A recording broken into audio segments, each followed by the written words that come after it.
Good evening, everybody. Welcome to the North American Sports Report on Monday, November 17th, right around 6 p.m. in the evening. Getting pretty chilly here in the Northeast. Not loving it, but it is football weather. Speaking of football, our NFL picks this past Sunday, we did go 3-2. Pushing our record on the season to now 38-37 overall, just creeping over 500. We're going to do the full NFL recap. We gave you yesterday the Miami Dolphins minus 2.5, which was a winner.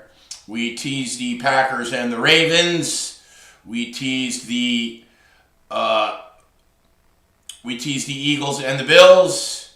Those were our winners. Our losers were the Kansas City Chiefs and the LA Rams. Straight. 3-2. 38-37 on the season. At least we were over 500 this week, and we're back over 500 for the season. We're going to go over all the games. Tonight, we have the Dallas Cowboys. The Dallas Cowboys return to the field for the first time since the death of their teammate, Marshawn Breeland. And they will hopefully play inspired football. Inspired football, I would expect from the Cowboys tonight. We'll get to that in a second.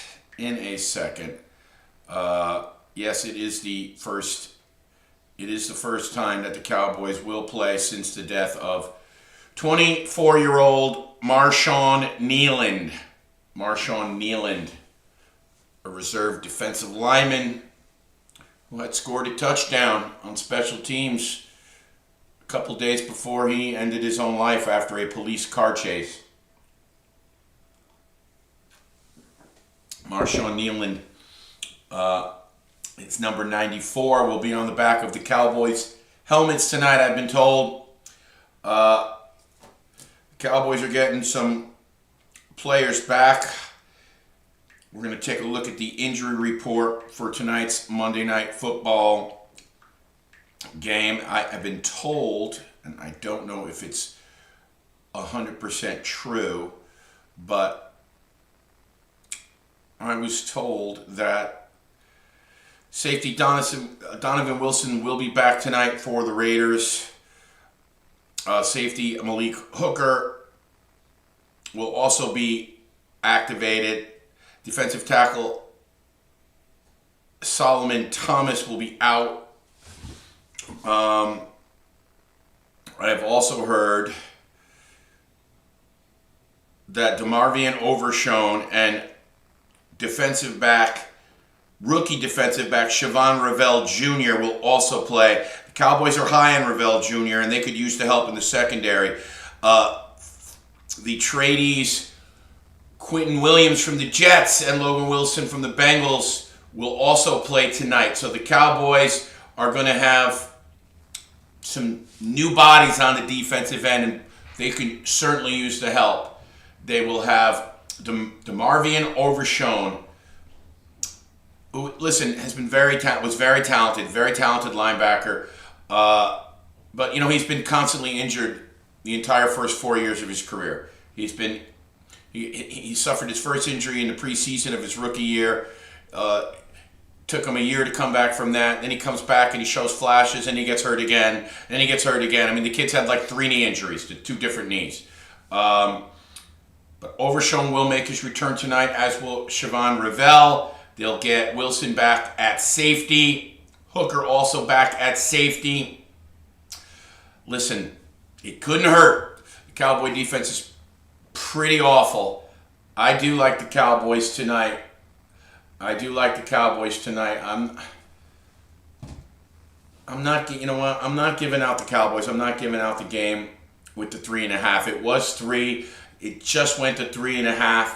The hook really bothers me, but money line is minus 198, so it's pretty much 2-1.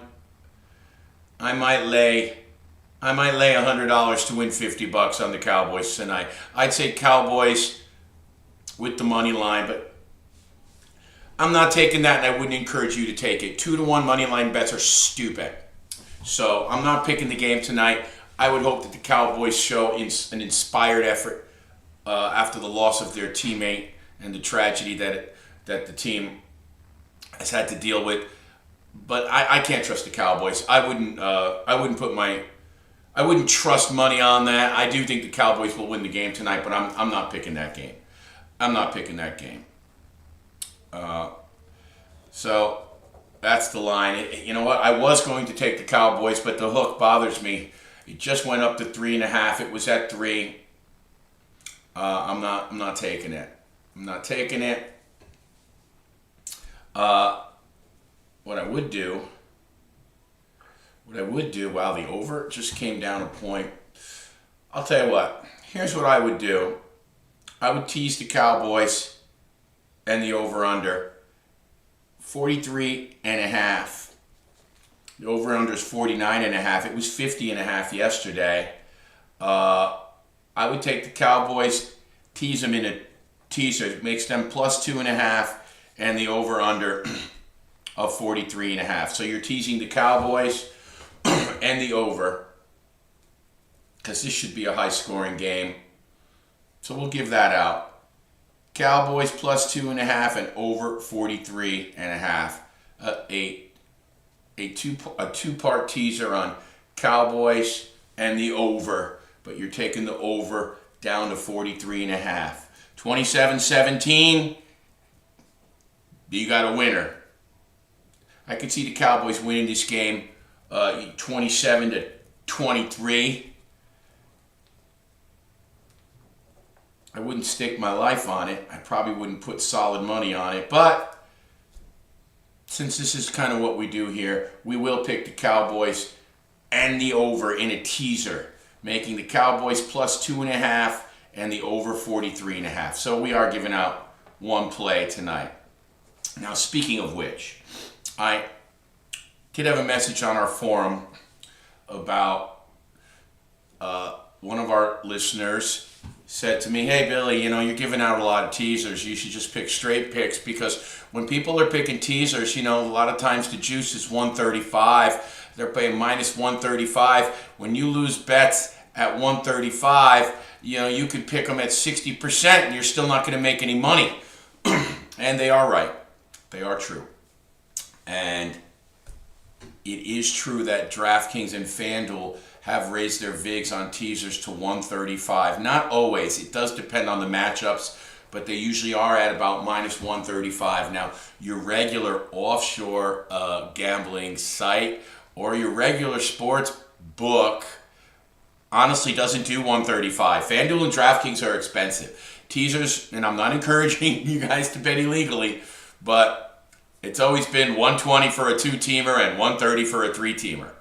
That's the way it's always been. And 120 is not that steep. It's always 110 naturally, so minus 120 is not that steep. But the caller in question did bring up a good point.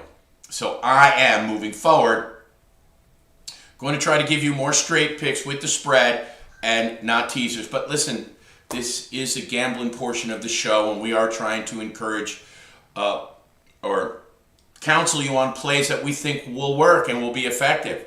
Now, I've been in the business for years on the other end, wink, wink, and I will say this. I've seen guys that are so good at pairing teasers that you just want them to go away. You don't want to even be anywhere near them. I've seen guys hit teasers at a 70% clip, and that would more than make up for the VIG, because I'm going to tell you one thing right now. It at times could be a lot easier to pick a 2-game teaser than hit some of these picks straight. I listen to all the Colin Cowards of the world and the Mike Franceses and all the guys. Now, these people don't claim to be professional handicappers, but they do use this forum, the wagering forum, as a large portion of their shows. And most of the time, these guys aren't much better than 55% if they're lucky. So I do give out the teasers because sometimes it is a way to make money if I see something that I really like. For instance, like the Packers-Ravens yesterday. And although I didn't give it out, I also had the Niners and the Rams in a teaser yesterday on my DraftKings and won. And I've had more success staying above 500. I've been gambling since I was 18 years old. And in 30, in about, so in 38 to 39 years of my gambling existence since I was 18 years old, I have managed to stay ahead most of my life, or at least right around 500. I honestly don't think I've ever given away too many dollars for my gambling fun. And a lot of times I do utilize the teaser as a way to stay ahead. You're talking about the difference between, say, 130 and 110. I don't think it's that big of a difference, but I do take my listeners' opinions to heart, and I like to hear from you guys and get your input. And I will try to do more straight action with just the spread. We'll try to steer away from the teasers. We'll try to make sure that if I'm giving out 5 plays, at least 3 of them are straight, or if I'm giving out 4 plays, at least 3 of them are straight bets and not all teasers. Because yes, it is true, they can get expensive if they lose. But like I said, I've seen guys, they send bookies running for the hills. They're so good at pairing these teasers. It is an effective formula if you're good at it. All right, let's get to the games from Sunday. There's a couple of rants I have on the NFL. Okay, so we already went over the Patriot game from Thursday night, over the Jets. Our Sunday started with the Dolphins defeating the Commanders 16-13. Listen, the Dolphins did what they had to do. Mike McDaniel almost got crucified for going for it on 4th and 1 when all he had to do was kick a field goal to take the lead. He was lucky they ended up winning in overtime after an interception and a field goal to ice the game. Wasn't a pretty game. Both teams moved the ball, but would shoot themselves in the foot with turnover on downs, penalties, occasional turnover. It was a little bit of a sloppy game, although both teams did move the ball, but the Dolphins get their 3rd straight win, 16-13. Dolphins improved to 4-7. The Commanders dropped to 3-8. The Texans defeated the Titans on a last-second field goal, 16-13. Cam Ward had drove the Titans down the field through a touchdown pass at 13-6 to tie the game. The hard luck Titans. Listen, they've had a long year. The Texans improved to 5-5 and are 2-0 with backup Davis Mills at the helm. The Titans are now 1-9, and their long season just keeps getting longer. The Carolina Panthers defeated the Atlanta Falcons 30-27. Oh, by the way, we did have the Dolphins -2.5. That was one of our wins of the week. The Panthers defeat the Falcons 30-27 in Atlanta. Bryce Young, probably his best day as a professional. 31 of 46 for 448 yards, 3 touchdowns, no picks. I mean, I'm all over this guy. You've heard me. I don't like the Kyler Murrays and the Bryce Youngs. I don't like these teeny tiny quarterbacks. He's had a lot of underwhelming days, but he had his best day as a pro this past weekend.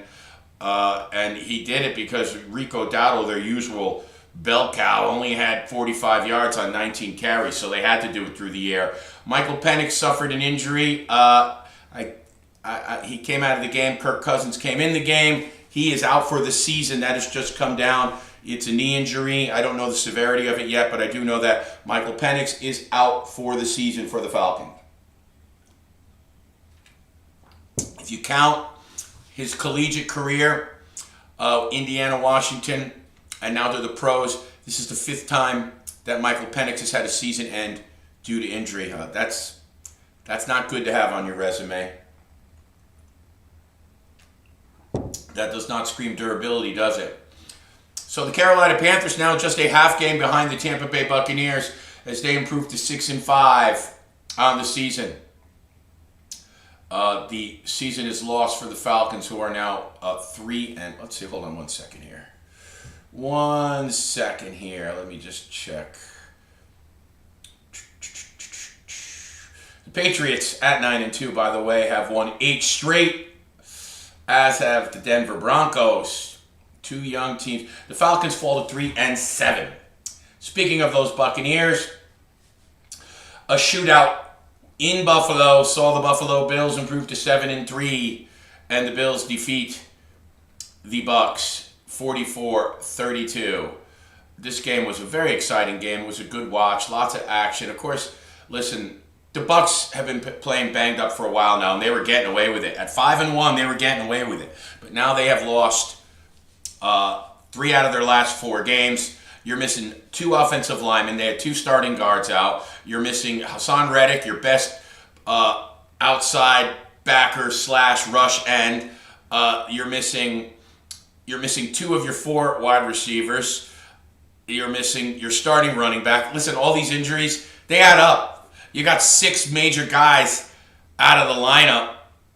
You're not going to 6 productive, even all-pro level starters out of the lineup. Eventually, it's going to catch up to you. Baker Mayfield, not his usual out-of-this-world day like he's been having this year. Only 16 of 28 for 173, 1 touchdown, 1 pick. But like I said, offense wasn't their problem. They moved the ball well all day. The Buffalo Bills, Josh Allen, 19 of 30 for 317 yards, 3 touchdowns. He did throw 2 picks, but he ran the ball 8 times for 40 yards and another 3 touchdowns. Josh Allen combined for 6 touchdowns, 3 rushing and 3 passing. I mean, that's unbelievable. I'll tell you what isn't too stellar is the Buffalo Bills defense. Continues to not impress me. And as most of you know, I picked the Los Angeles Rams and Buffalo Bills as my Super Bowl pick a week before the season started. And I'm going to stick with it, but the Bills defense doesn't scream Super Bowl to me. And Josh Allen has had to go back to being Hercules every week, which is what they didn't want. You know, they had thought that, having a running back like James Cook was going to take the pressure off. And you know what? James Cook has been solid, no doubt about it. But he only had 48 yards on 16 carries, 3 yards a clip yesterday. So they turned to Allen. He was, had 40 yards rushing and 317 yards in through the air. The guy had nearly 360 yards of all-purpose offense and 6 freaking touchdowns. I mean, that's all-world shit. You can't make that up. But they're heavily reliant on their big man under center. Coleman was out at wide receiver. They do seem to be devoid of big weapons on the outside. Even though Coleman, who's probably their best receiver, Shakir's pretty good too, but he's probably a 2 on most teams, even though they were hoping when they drafted him he'd be a 1. So the Bills are 7-3. They are still behind the 9-2 Patriots in the AFC East. Again, a stellar effort by Josh Allen, but that defense doesn't strike fear into the hearts of many opponents, I wouldn't think, at this point. The Packers defeat the Giants 27-20. Giants looked better than... If you got to start your backup quarterback, you'd rather it be Jameis Winston than Russell Wilson. You'll never see Russell Wilson on the field again as a Giant. Jameis didn't play bad, but of course he does what Jameis does. He throws the interception at the worst possible time. The Packers couldn't get clear of the Giants. This was a game right to the end. 27-20. The running back Jacobs suffers a knee injury. We're awaiting MRI results. If the Packers lose Jacobs at running back, that could be a major, major, major hit for them. They've already been struggling on offense, as it is, hot and cold. Jordan Love, he was 13 of 24 for only 174 yards. He did have 2 touchdowns. Josh Jacobs was 7 for 40 before he went out with the injury. If he is out for an extended period of time, now I haven't gotten the MRI results back yet. We do know Michael Penix is out for the year for Atlanta. I haven't got the results back. He's going to miss some time. We'll find out. Aaron Rodgers has a fractured wrist. continuing in our NFL injury report for the Steelers, it is on his non-throwing hand. So we do not know how much time Rodgers will miss, if any. They are saying they expect Mason Rudolph to possibly play against the Bears this coming weekend. We'll keep an eye on that. But that was another guy of note on the injury report. But Jacobs could be out for the season. We don't know yet. Rodgers is not season threatening because it's not on his throwing hand, but he did fracture a wrist yesterday in his left hand. Okay, other games. The Steelers, speaking of which, defeated the Bengals 34-12. Rodgers left the game in the second quarter. Mason Rudolph came on, but the Steeler defense had 2 defensive touchdowns. So it was 2 defensive touchdowns. They rolled 34-12. Their offense was not stellar. Same old Pittsburgh. They were doing it with defense first. The offense looked mediocre. But again, they got 2 defensive touchdowns to defeat Joe Flacco and the Bengals 34-12. The season's lost for the Bengals. The Bengals dropped to 3-7. The Steelers improved to 6-4. Still 1 game ahead of the Ravens in the AFC North. Joe Burrow's supposed to be coming back soon. You might as well just sit him because the Bengals are going nowhere. No sense in bringing him back because the Bengals are not making the playoffs. Might as well rest Joe. But I do imagine you will eventually see him in the next couple of weeks, but it's all for nothing. The Jaguars defeat the Chargers 35-6. This was a pathetic showing by the Los Angeles Chargers. I mean, pathetic. Justin Herbert, 81 yards passing. I mean, they pulled him in the fourth quarter for Trey Lance. I mean, they couldn't throw it. They couldn't run it. I mean, Trevor Lawrence only threw for 153 yards on 14 of 22. He was efficient.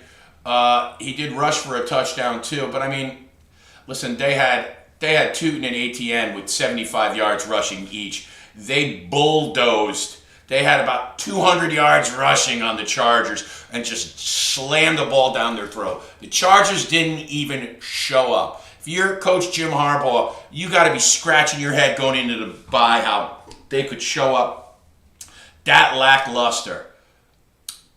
Jags improved to 6-4.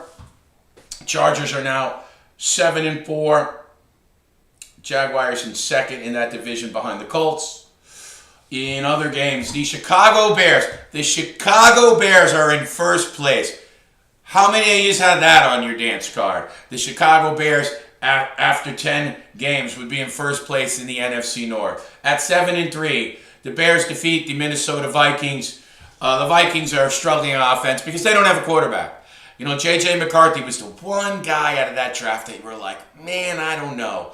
We know he's got the moxie. He's got some championship pedigree. He does seem to have a good arm.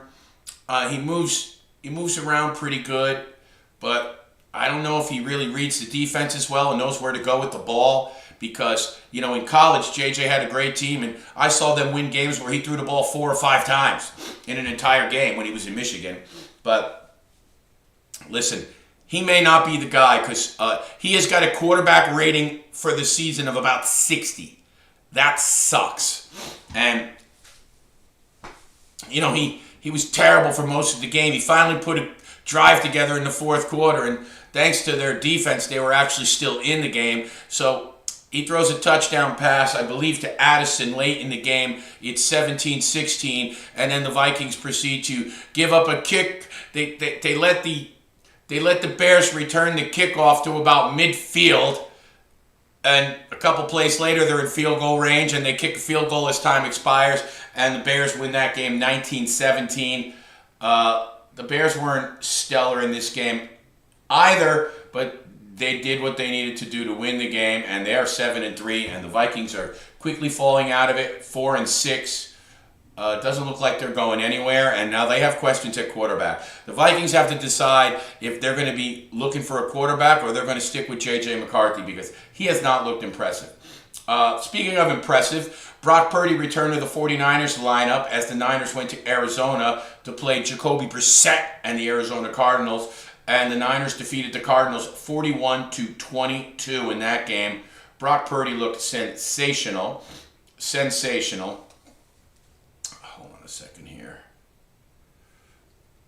1 second.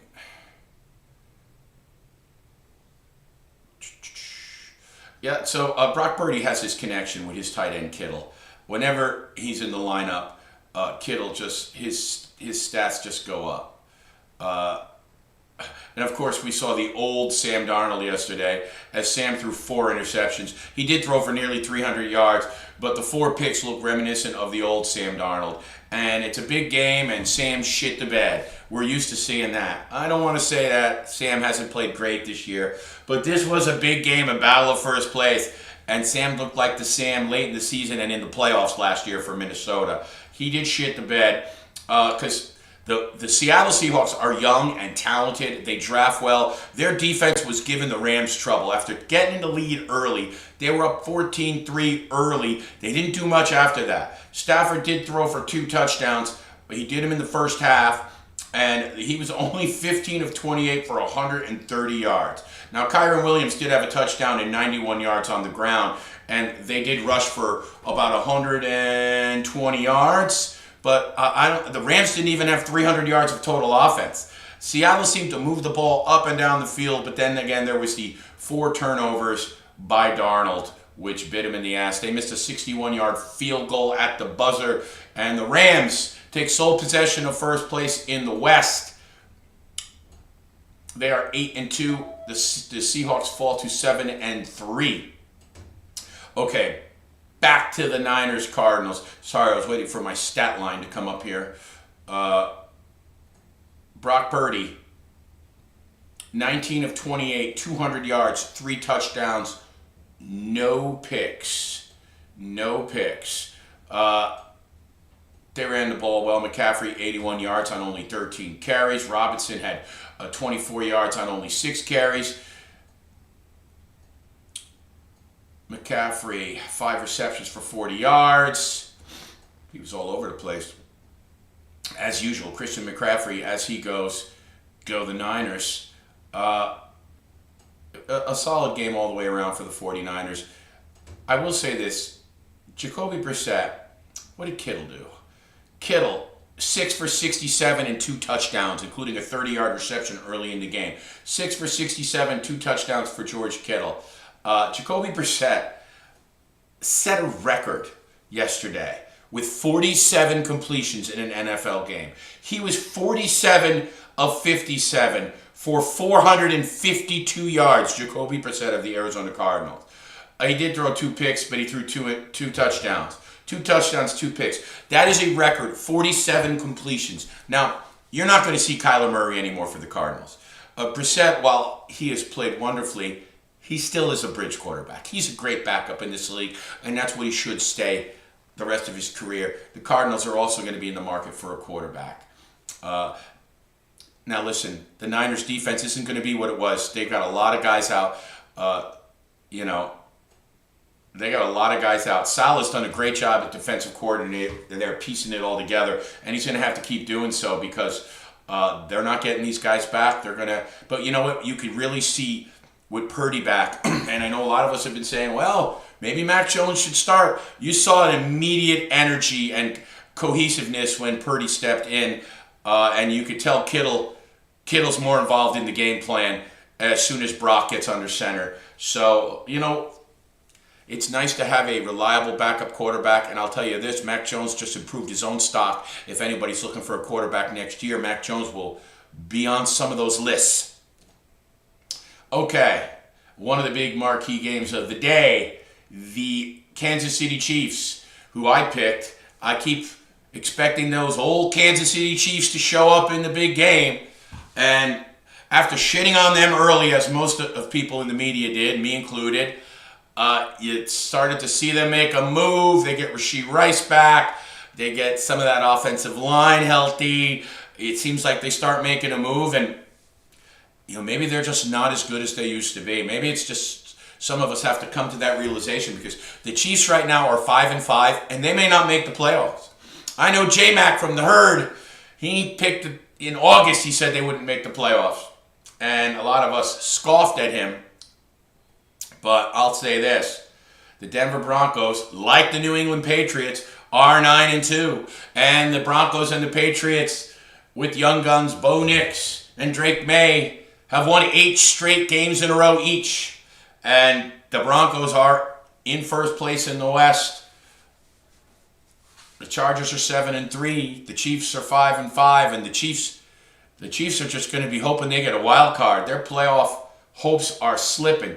Just when you thought that the Chiefs would step up and win a big game, every big play in this game was made by the Broncos on defense and offense. Pat Mahomes, 276, threw a bad pick, 1 touchdown, 1 interception.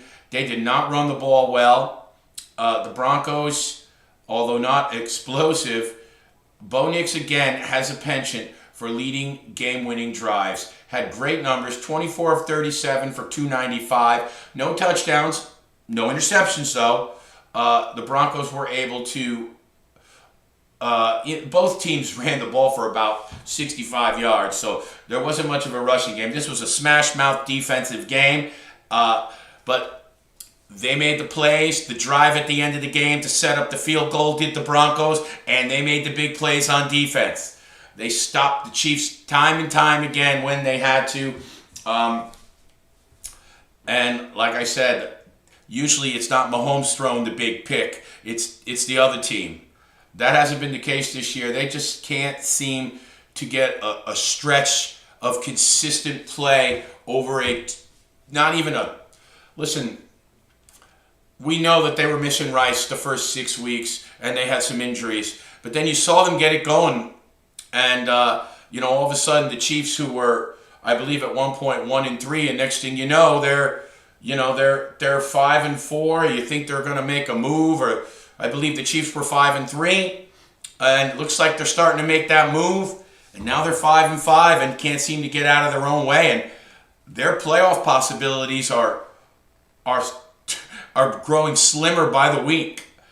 You know what? Let's take a look at the Kansas City Chiefs schedule. Matter of fact, we'll go over one more game before we get to that. The last game that we didn't cover.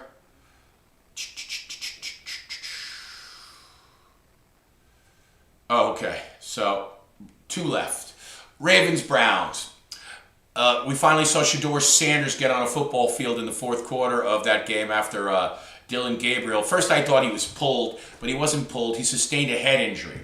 And Shedeur came in, I believe it was either fourth quarter or late third quarter. And listen, the Ravens did everything wrong in this game. Jackson threw 2 picks.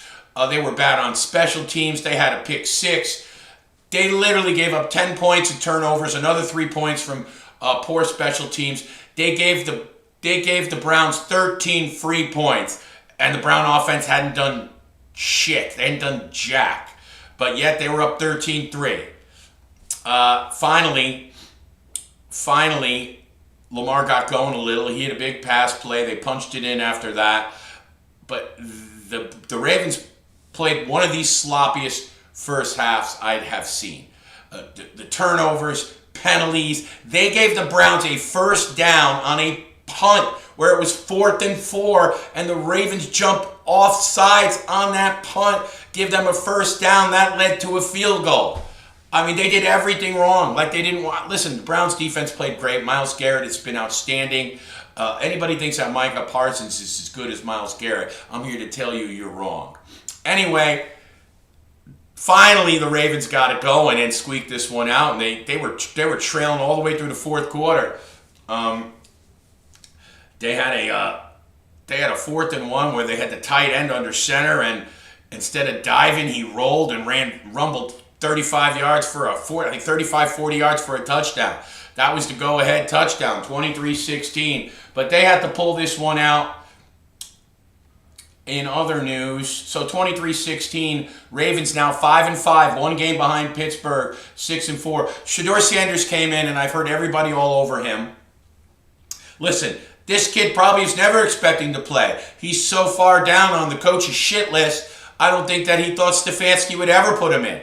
So he obviously wasn't prepared, because what the Ravens did as soon as Shedeur Sanders got in the game is they mixed blitz package after blitz package and came after him. And he wasn't prepared for it. He wasn't prepared for it. Give him a week of prep and let's see what happens. I'm not saying that Shedeur Sanders is the next big thing, but he's definitely better than Dylan Gabriel. Let him play, see what you got. You got 7 games to figure out if you're going to waste another first-round draft pick on a quarterback, which you probably are. But then again, if the Titans or the Jets get to, well, the Titans are not picking a quarterback. They'll be moving their pick because they could have the first pick in the draft. They have the worst record. They're 1-9.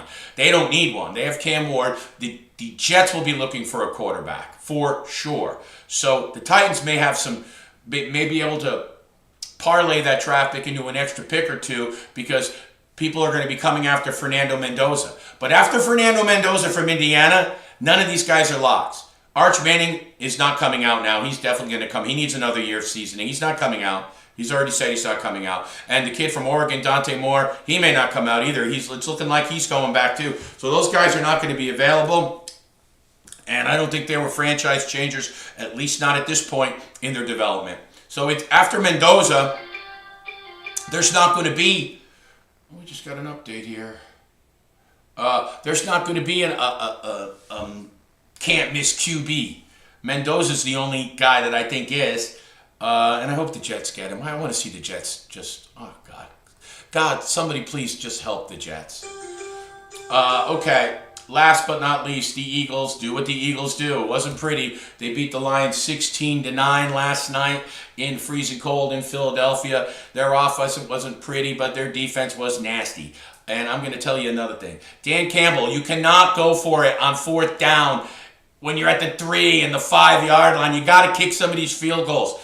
I don't know how many times Dan Campbell went for it on 4th down, but I saw at least 5 of them. They were 0 for 5. And they probably left 9 points on the table right there. Dan Campbell cannot keep going for it on 4th down every freaking time. I know, listen, 4th and 1 from the 1-yard line, I get it. 4th and 1 when you have 1 yard to go for a first down, I get it. But not every time and not when you're always in field goal range. That's not NFL coaching, my friend. Can't do that. Listen, the Lions, they don't look the same outside as they do at home offensively. They just haven't. They haven't looked as good outside in weather conditions or outdoors away from the fast track of Ford Field. They haven't looked as good on offense, and I do think that, losing Ben Johnson, Campbell has already taken over calling the offensive plays. They missed some brain power that they lost from last season, and their offense hasn't looked the same. Still super talented, still got lots of talent on that side of the ball, but the Lions are struggling on offense on the road, mostly away from home. The Eagles they know how to win. It doesn't look pretty, but they know how to win. And they do it again, 16-9, and the Eagles are now 8-2. 8-2 in first place in the AFC East. And I tell you right now, I love the Rams. I think the Rams are the best team in the NFC. But it's looking like another Rams-Eagles NFC championship. And if the Eagles get the home field advantage, Philadelphia, going into that freezing cold in January for a playoff game, if the Rams want to make it to the Super Bowl, they best be sure that they get home field in the NFC. And that's not because they have such a big home field advantage. It's mostly for the weather and the field conditions. You want to be away from these warm weather teams. They don't want to play in the freezing cold. I mean, they don't. Very rarely do warm weather teams play great in the freezing cold. There have been exceptions. I guess Dallas is a warm weather team. The Cowboys of the 90s didn't have any trouble playing in the cold weather or muddy Candlestick Park. The 49ers, although calling San Francisco warm weather is just iffy. It's freaking cold in Frisco in July, but most of the time these teams struggle with these inclement conditions. So if you're the Rams, you want to be on your, even though half the freaking crowd is rooting for the other team in their stadium at SoFi in LA, but they still want the conditions and the fast track of their home field if they want to get to the Super Bowl. I don't think they want to go try their luck in Philadelphia again. They almost won last year, and I'm not saying they wouldn't win the game. They are still my pick for to make it from the NFC, the Rams. But the Rams and the Eagles are the two big dogs in the NFC. And the Eagles, they may not be the most exciting team to watch. They don't jump off the stat chart, but they do everything they need to do. They make the big plays when they need them on offense, and their defense is always consistent. They make the plays. They know how to win. They are winners. They know how to win games.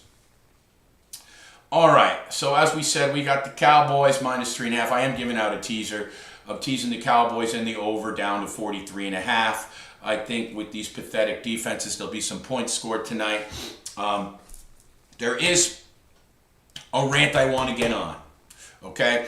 Now, in headquarters, we watch all the football games. I watch every snap of every game every week. And I'm going to tell you something. I'm going to tell you something right now. The NFL, your referees need a re-education course because there are so many flags thrown in these games now. It is sickening. It's sickening.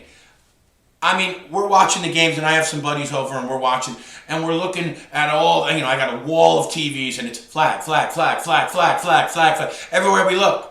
I mean, if you pick a game apart, you could probably find something to call on every damn play. You can find a hold, a tug, here. You don't do that, but it seems like that's what the officials are doing. They're looking for shit that's not even there. Now, I saw yesterday numerous blown pass interference calls. Case in point, you guys all saw the Lions game last night. The Lions had a chance to get one more possession, and they called some bullshit phantom pass interference call on A.J. Brown that gave them the first down and ended the game. It wasn't even close to pass interference. It wasn't even close. In the Browns-Ravens game, there was a blatant pass interference, a tackle in the end zone. And guess what? No flag. No flag. Listen, Cleveland ended up screwing it up anyway, and the Ravens ended up coming back to win, so that didn't cost them right there. But I saw 4 penalties yesterday that if they were reviewable would have been overturned. You can't have, and they were big, pivotal, like in the Lions game, in the Ravens-Browns game. You can't have blown calls like that. They're deciding games, and since you guys push this multi-billion-dollar gambling fortune that you guys are making with all the NFL is partnered with DraftKings and FanDuel and MGM and all these gambling affiliates and associations and apps and casinos and whatever. You got to get this shit right. You got to fix it. And I'm going to tell you something.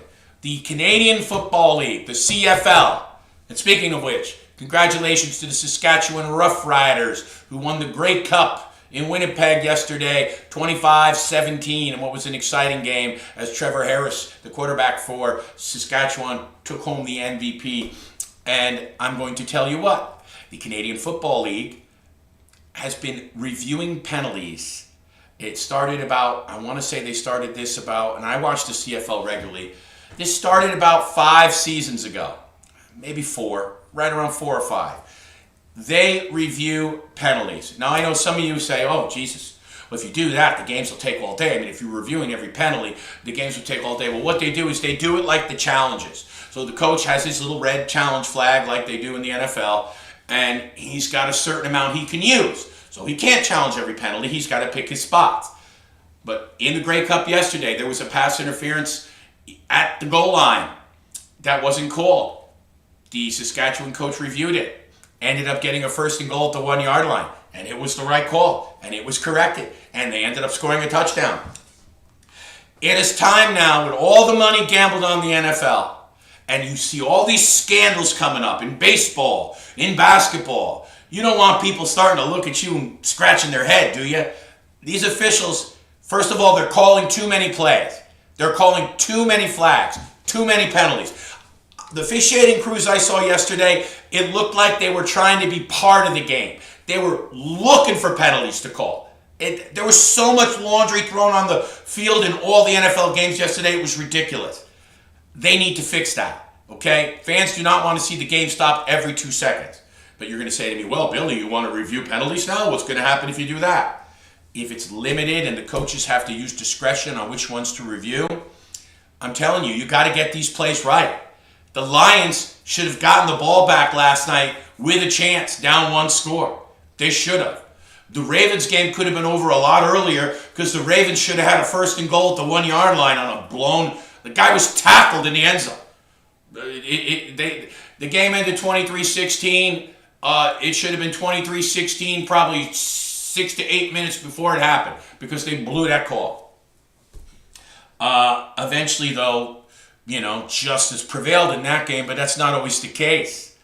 Now I can't remember all of them off the top of my head.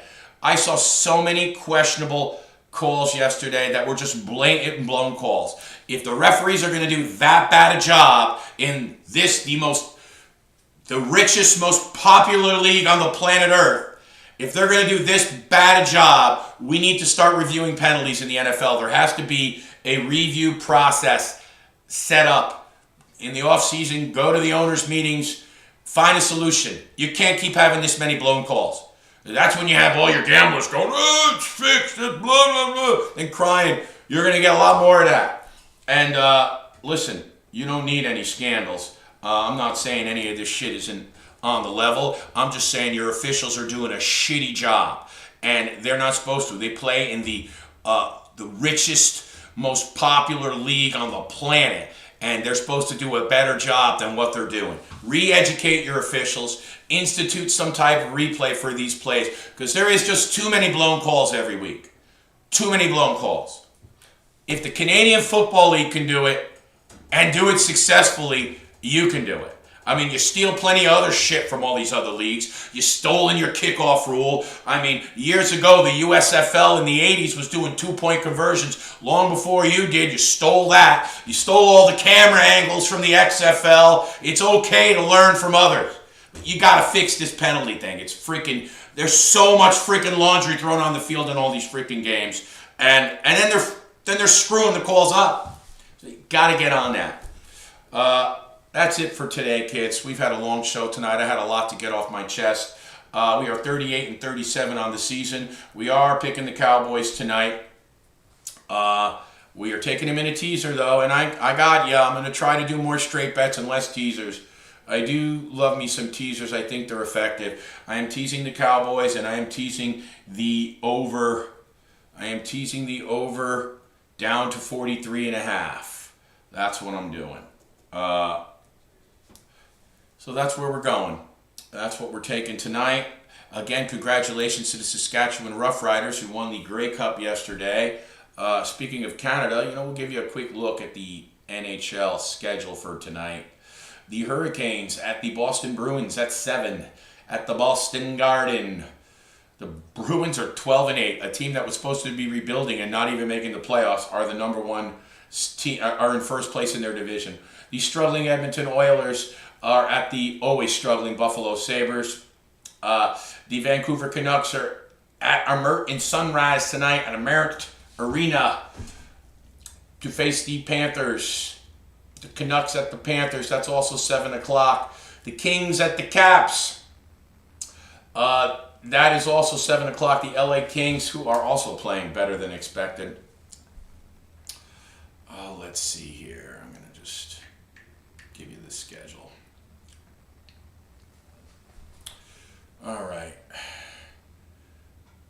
Yeah, the LA Kings, no one thought that they're even going to be close to the playoffs this year. An aging team, Kopitar's retirement trip. They're 10-5-4 and in first in the Pacific.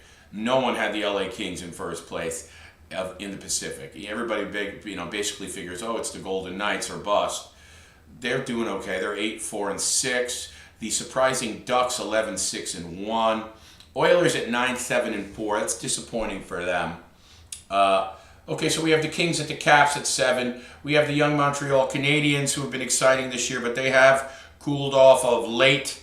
The Canadiens are 10-6-2. They've lost 3 in a row. They are at the Blue Jackets tonight, who are also not playing terrible. 9-7-2. Columbus still not in a playoff position. The New York Islanders lost last night to Colorado 4-1. They are 10-7-2, still holding on to a playoff spot in the East. The best team in the East is the New Jersey Devils at 13-4-1 atop the Metropolitan Division. 13-4-1, 27 points, but they did just lose Jack Hughes for 2 months. He injured his finger in a dinner accident.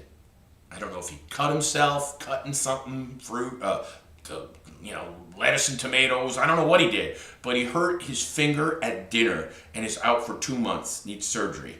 The Devils do have the best record in the East. Right behind them in their division is the Hurricanes at 12-5-1. The surprising Penguins at 10-5-4. The Islanders at 10-7-2. The Rangers at 10-8-2.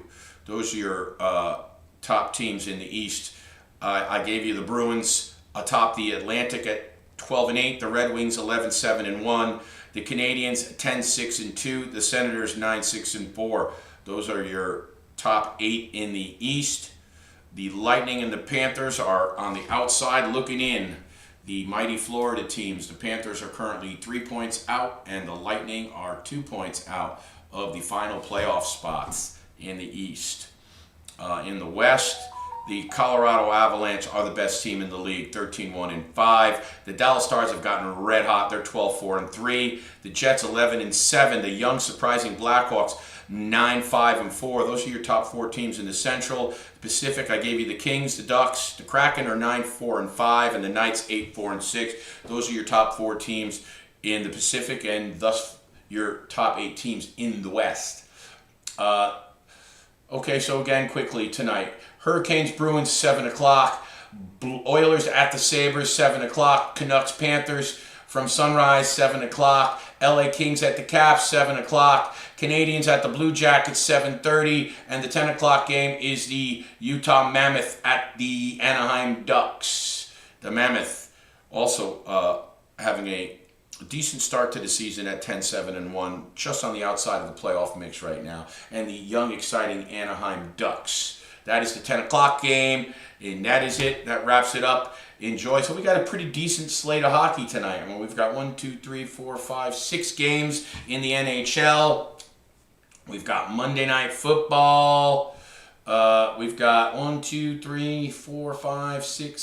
8. No, wow, we got 10 games in the NBA tonight. I'll give you the NBA games. I have really been neglecting basketball. I'll be honest with you. Today's style of play in the NBA doesn't excite me too much. You got the LA Clippers at 4-9 at the 7-5 Sixers tonight, 7 o'clock. You have the 1-12 Indiana Pacers.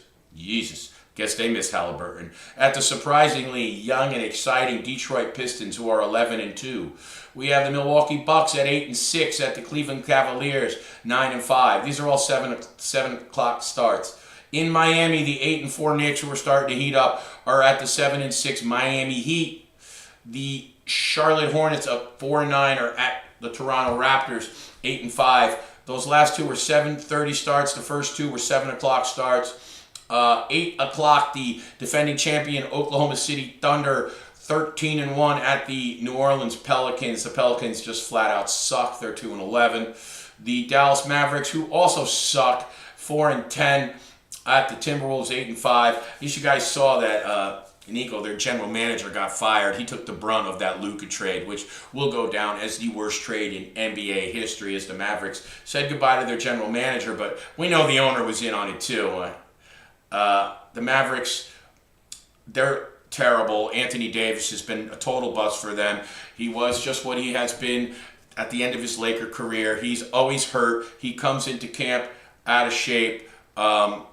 Listen, other than their marvelous rookie from Duke, the Mavericks don't really have much to get excited about, and nor do their fans. The Bulls, 6-6, 9 o'clock tonight at the Denver Nuggets, who are 10-2. That is the last game of the NBA slate. That is a 10 o'clock start. Guys, enjoy the night. There's a ton of sports to watch. Cowboys, Raiders, that should do number, even though both those teams are currently sucking. You know, they've got tons of fans around the nation and the world. So I'm sure it'll be interesting, to say the least. So thank you, guys. That concludes my my Saturday, Sunday, and Monday shows. I do 3 shows a week. Please subscribe to our Facebook page. Please like and follow the North American Sports Report on Facebook. Please subscribe to our YouTube page. North American Sports Report. You can also follow Billy DiNapoli on Facebook. You guys are doing a great job. We got about 7,000 followers on the Billy DiNapoli page. There's another 500 on the North American Sports Report Facebook page, which is kind of new. We are trying to get our subscription numbers up on the YouTube, so most of you guys are still viewing the show on Facebook Live, which, hey, I mean, watch it any way you want. I want to see most of you, I want to see more of you guys go to YouTube and listen to me in the car and listen to me, at home on your TV or whatever device. So please subscribe to our YouTube page, North American Sports Report, and again, like and follow on Facebook. You see the QR code on the bottom right. You can just scan. You can also donate to us on Cash App and Venmo. Again, scan the QR code on the bottom right, and that will bring you right to us. But we appreciate that. We want to try to build the YouTube page up to as much as the social media is currently doing. We have we're doing about, we do about 500 of you per show. We're getting about 1,500 viewers a week. We want to get that into the thousands, but listen, we just started. This is our first year. We're just about 3 months in, and we're having a good time. We hope you guys are enjoying the picks and the analysis, and we goof around a little and we have some fun. I appreciate you guys for watching. I will see you guys on Saturday morning. Due to my work schedule, we're going to stick to the Saturday morning, Sunday morning, and right here Monday evening shows. We're going to do the 3 shows a week, and you can count on them. Thanks again for watching the North American Sports Report. This is Billy DiNapoli on Monday evening, November 17th, 2025. You guys have a great rest of the week. I will see you Saturday morning. Good night, guys.